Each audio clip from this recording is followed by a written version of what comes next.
Dem baş temaşavanın hêja. Di roja me de ji bo pêşketina dewletan hin rêbazên aboriyê tên dikaranîn. û her dewlet ji bo pêşketina aboriya xwe di rêbazên aboriyê ku bikar tîne de guhetina çêdikin. Lê hikûmeta Tirkiyeyê heyî di nav demên dawî de di rêbazên şaş û qas de israr dike.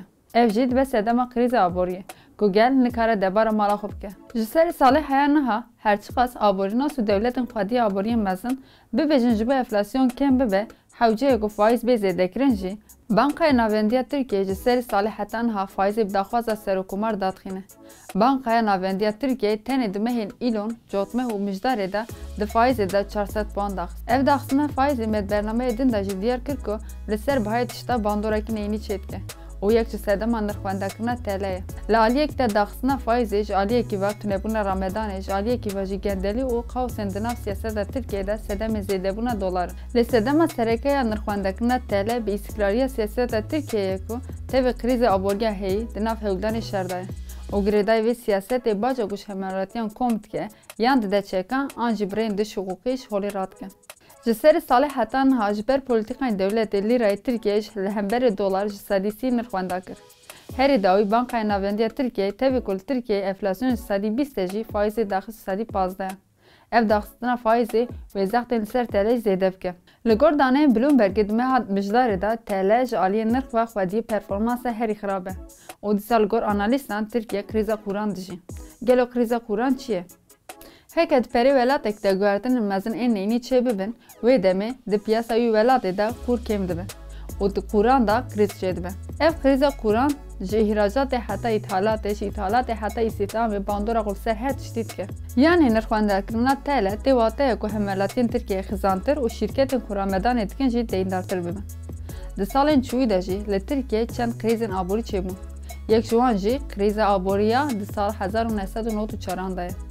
Ev kriz ji wek a nihar ku Tirkiye bilezekî mezin berpêva diçe ji ber rêbazên şaşên aborî û polîtîkayên şer pêk hat. Tirkiye wê demê ji ber ku di hazîneyê wan de bütçe wan tune bû ji bo lêçûnên xwe ji bankayên cameweriyê tên girtin. Bankayê taybet jî ji ber vê nêzîkatiya hikûmetê pere faîzekî bilind dan bankayê camewerî. Piştî ku deynê dewletê û bankayên cameweriyê zêde bûn, hikûmetê wê demê ji bo barê deynan kêm bike faîzê daxist. Ji ber ku hikûmet wê demê nikarbû deynê xwe bide, xwest sazî xwe bifroşe. Bila ev mijar ji we re xerîb neyê, ji ber ku hikûmeta heyî ji ber deynên xwe çend sazî û fabrîkayên dewletê firot. Di krîza wê demê de ji Tirkiyeyê zêde divîz derketin. TL li hemberî dolar di rojekî de ji sedî 14 nirxwenda kir.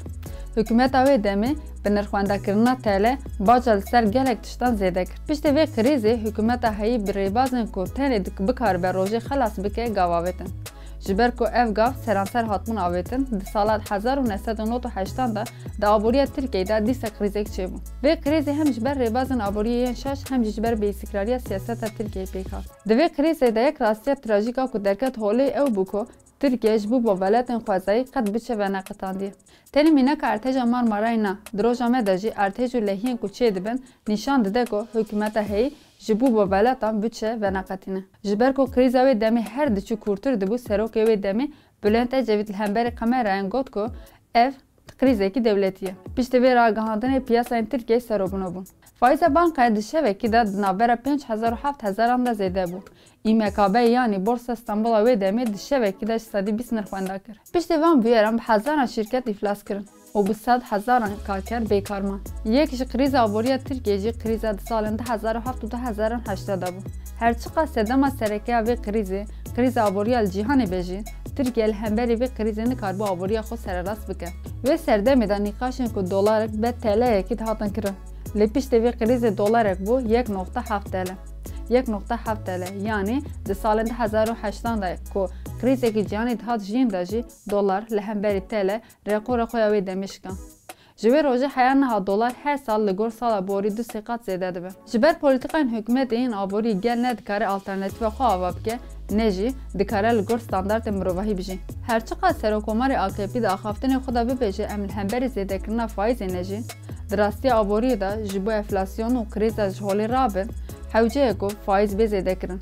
Bütçeye ku ji bo şertê veqetandin ji bo gel bêxerç kirin. û hem di qada navnetewê de hem di nav Tirkiyeyê de siyasetekî îstikrartir pêş bikeve. Kurd û Kurmancî sedemên serekeyên krîza aboriya niha û beriya niha jî hemû ji ber polîtîkayên şer ên ku pereyê wê ji berîka gel tê derxistin û polîtîkayên aboriyê şaşin.